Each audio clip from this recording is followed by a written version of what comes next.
Terceira parte, uma viagem a Laputa e a Japão. Capítulo 1. Não fazia nem 10 dias que se estava em casa, quando recebi a visita do capitão do Roppelvel.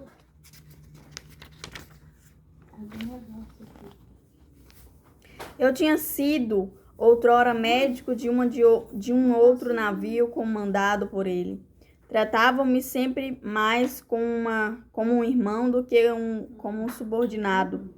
Repetiu suas visitas com frequência, expressando sua alegria por me encontrar em boa saúde. Um dia disse que pretendia fazer uma viagem à Índia, dali a 2 meses, e me convidou para ser um dos seus médicos do navio. Ganharia o dobro do salário normal. Além disso, conhecendo minha experiência, seguiria meus conselhos como se eu dividisse o comando com ele. Partimos no dia 5 de agosto de 1706 e chegamos ao Forte São Jorge em 11 de abril de 1707, onde permanecemos por 3 semanas. Dali fomos para Tonkin, uma região no norte do atual Vietnã, onde o capitão decidiu ficar algum tempo. É que muitas das mercadorias que ele pretendia comprar ainda não estavam prontas. Enquanto guardava, comprou um outro navio e carregou-o com mercadorias que os toquineses geralmente comerciavam com as ilhas vizinhas. Colocou 14 homens a bordo sob seu comando, encarregando-se de negociar enquanto ele cuidava de seus negócios. Não chegamos a navegar mais de 3 dias, quando surgiu uma grande tempestade. Durante 5 semanas. Durante 5 dias fomos levados para o nordeste e então para leste. Depois disso tivemos tempo bom. No 10º dia fomos perseguidos por 2 navios piratas. Logo nos alcançaram, pois meu navio estava tão carregado que navegava muito lentamente e nem estávamos com condições de nos defender. Fomos abordados quase ao mesmo tempo pelos 2 líderes dos piratas. Encontraram-nos deitados com o rosto voltado para o chão, como eu ordenara. Amarraram-nos com as cordas fortes e, deixando-nos sob vigia, foram revistar o navio. Observei entre eles um holandês que parecia ter alguma influência sobre os outros. Garantiu que seríamos amarrados uns aos outros e jogados no mar. Eu falava holandês razoavelmente bem. Disse-lhe quem éramos e supliquei: somos cristãos de países vizinhos. Faça com que os comandantes tenham alguma piedade de nós. Isso mais acendeu seu ódio e o levou a repetir suas ameaças. O maior dos 2 navios piratas era comandado por um capitão japonês, que falava um pouco de holandês. Veio a mim e, depois de várias perguntas, disse que não morreríamos. O holandês tentou em vão convencer os capitães a me jogarem no mar. Conseguiu, porém, que me dessem um castigo pior do que a própria morte.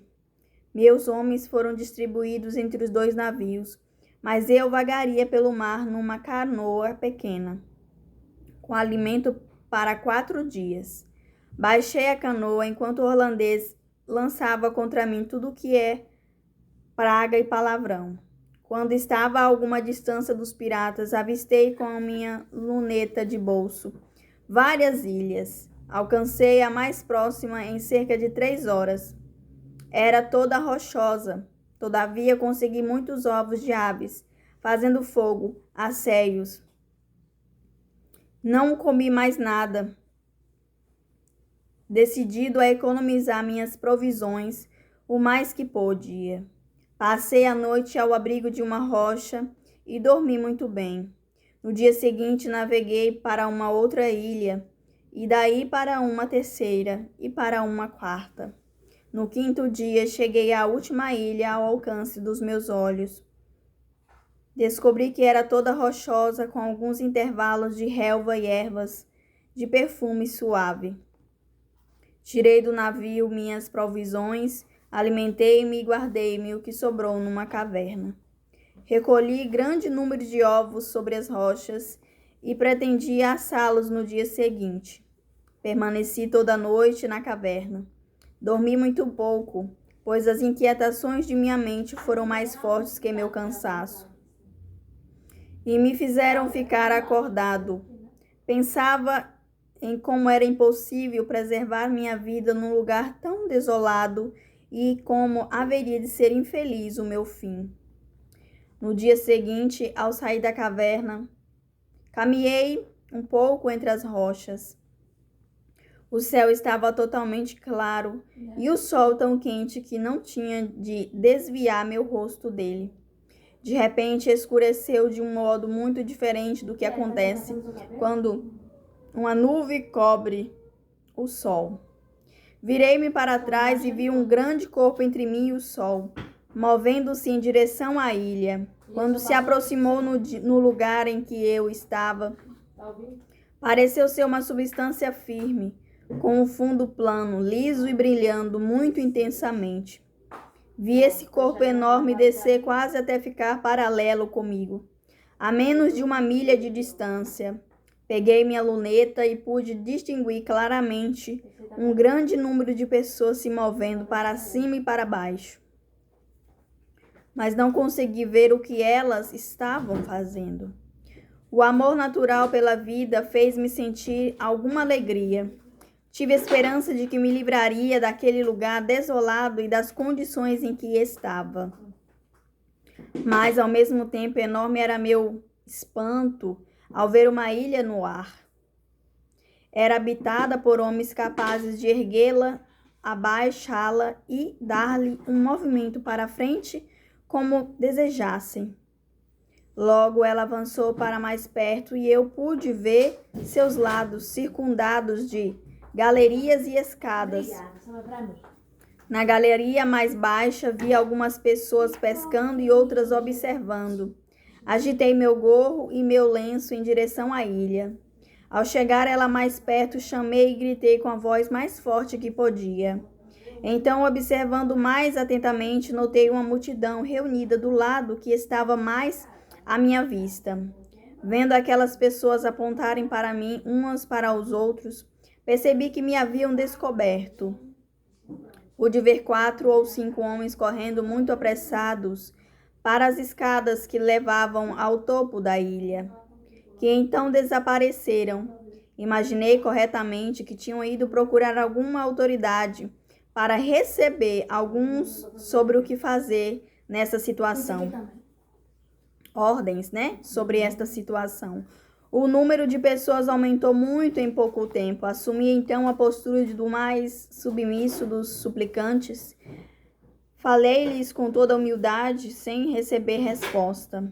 As pessoas que estavam mais próximas de mim pareciam-me importantes, como supus por suas roupas. Conversávamos entre si, olhando-se com frequência. Finalmente, um deles se dirigiu a mim numa língua semelhante no som ao italiano. Respondi nesta língua, mas um não compreendeu o outro. Todavia, ao sentir do que eu dissera, foi facilmente compreendido, pois as pessoas viam o triste estado em que me encontrava. Fizeram sinais para que eu descesse da rocha e me dirigisse à praia. Assim o fiz. A ilha voadora ergueu a uma altura conveniente, ficou com um dos lados acima de mim. Desceram um assento preso a uma corrente da galeria mais baixa. Senti nele e me puxaram para cima. Passemos para a página capítulo 2.